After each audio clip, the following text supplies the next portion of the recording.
Mar-a-Lago has been ground zero for many of Donald Trump's schemes, the family grifting and the Epstein scandal, and today a top Republican is slamming the commander-in-chief of corruption for over-sexualizing the tacky gold-plated palace. And coming up next, I have who said it, what she means, and the receipts. I'm Dan and welcome to another Occupy Democrats video. To get all of our reports exposing the chaos cooked up by the Mayor McCheese of Mar-a-Lago, please hit that subscribe button. Let's begin with 30 years of Mar-a-Lago transformation.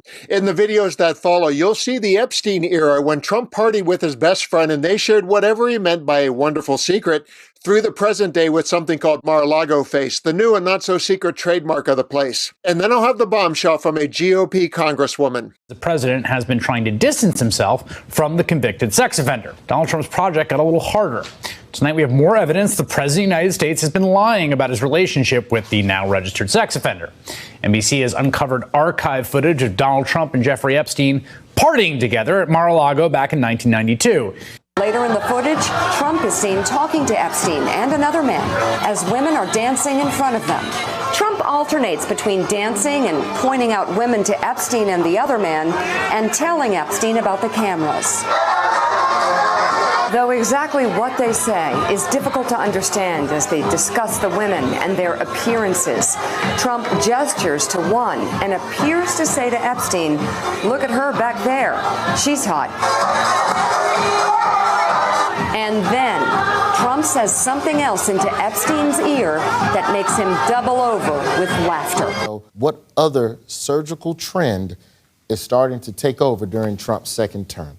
The answer, it's a beauty trend called Mar-a-Lago Face. The hallmarks of Mar-a-Lago Face include exaggerated Botox, visible facial fillers, and extreme tanning. I'm gonna show you a picture of somebody pre-Mar-a-Lago Face, and you have to guess who they are.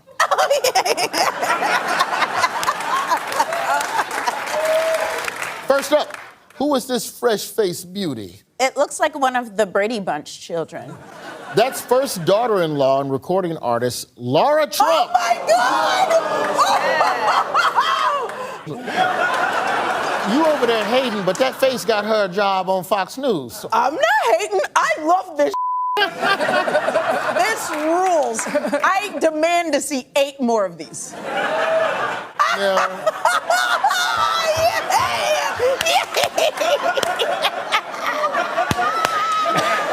This is exactly what the I wanted to see. So obviously Mar-a-Lago was a randy resort in 1992, but a congresswoman is saying that Trump's den of darkness is still over-sexualized. Marjorie Taylor Greene has pummeled the Donald yet again, this time in a New York Times article entitled, "I Was Just So Naive." Inside Marjorie Taylor Greene's break with Trump, by Robert Draper. Among other things, she said, Greene's fidelity to the MAGA cause masked some private misgivings, she now says.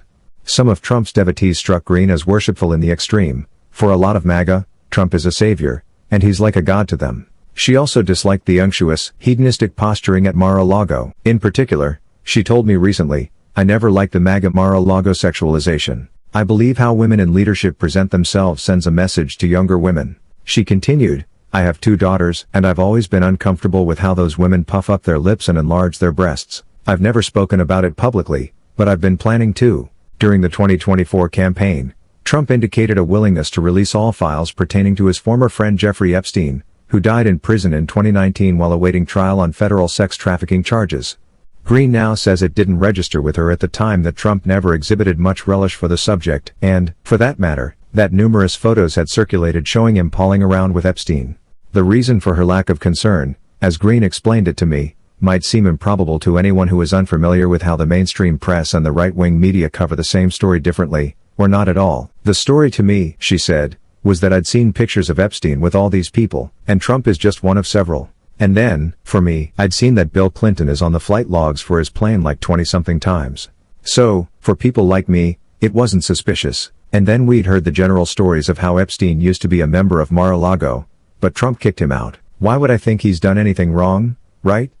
For Greene, the decades that Epstein spent eluding justice for exploiting and sexually assaulting countless girls and young women while amassing a fortune, and the seeming efforts by the government to cover up the injustice, represents everything wrong with Washington, she told me. This September, Greene spoke with several of Epstein's victims for the first time in a closed-door House Oversight Committee meeting. She knew that the women had paid their own way to come to Washington.